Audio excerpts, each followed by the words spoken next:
Office চলে গেলেন। উনি এখনো ট্যুরে যান নাই, উনি খবর পেয়েছেন।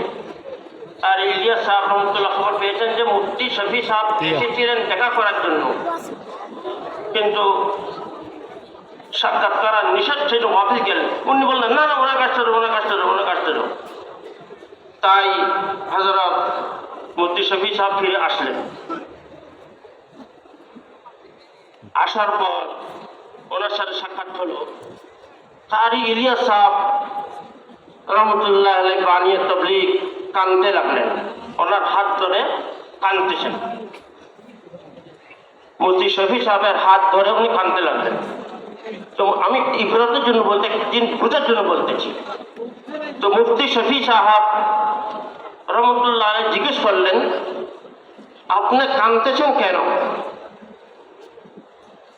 বলতেছে, মুফতি সাহেব আমি কাঁদতেছি দুই কারণে।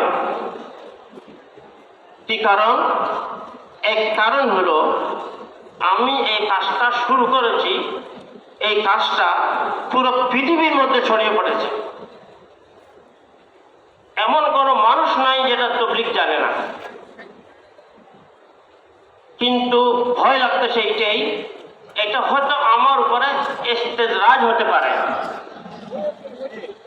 ইস্তেদরাজের মতলব হলো, কেউ যেমন ওই বঞ্চি বলো, বঞ্চি দিয়ে মাছ ধরে, ওইখানে আদার দেয়, ভিতরে আদার আছে, মাছ এসে ওটা খাচ্ছে, উপর এসে দেখতেছে, একটা জিনিস রাখে, সেটার দ্বারা বুঝতে পারে যে হ্যাঁ মাছ, ওই সে মাছে কি করছে, আদার খাচ্ছে।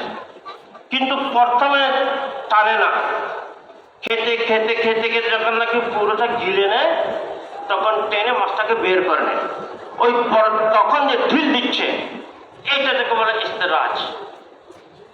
মানে যা চায় তাই করে করতে দিচ্ছে, পুরোপুরো হয়ে গেল। তো এইরকম যদি ইস্তেদরাজ হয়,